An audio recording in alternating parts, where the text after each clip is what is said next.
Magluluto tayo ng sinigang na baboy.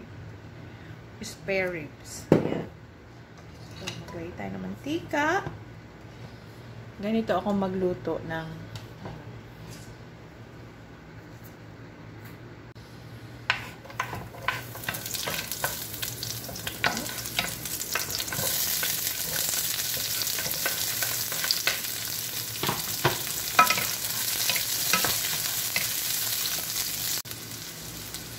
ilagay natin itong spare ribs. Ito lang siya. Tapos, sangkutsahin natin yan. Sangkutsahin. Okay. Marami siya. Lagyan natin yung ating kamatis.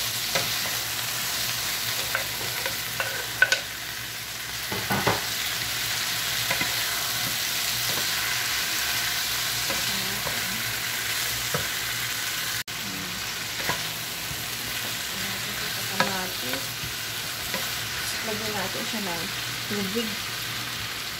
Ayan. Masarap ang sinigang na masabaw. Ayan. Tapos, takpan natin. Ayan. Ayan. Pwede na natin lagyan ng pwede na natin ilagay yung ating gabi. Ayan. Natin yung gabi, tapos takpan natin. Saka natin ilagay yung sitaw mamaya. Ayan.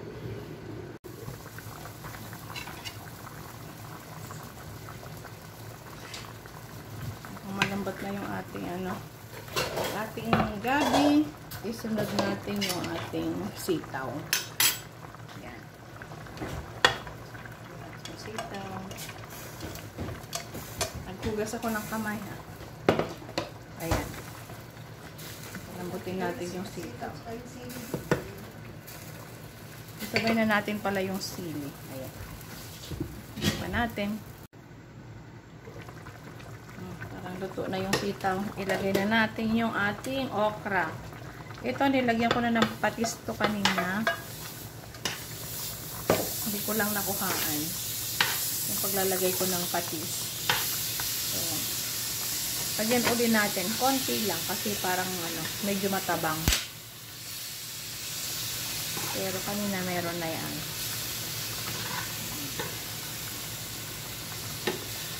Ayan ang ating sinigang.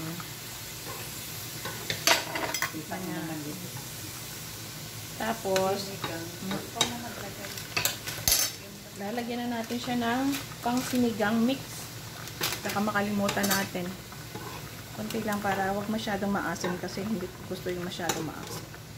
Ayan, kasi niluto muna yung gulay bago natin siya lagyan ng sinigang mix. Ayan. Parang masarap na siya. Masarap. Wala kaming talong, kaya sitaw saka okra lang yan. Saka gabi. At saka sili. Ayan. Kuha ko ng panibagong kutsara. Bago yan. So, dito, lasahan natin. Kung masarap na yung asim. Sarap. Yan. Okay na ating hapunan. Sinigang na spare ribs. Ayan. Masarap ang kain natin mamaya. Salamat.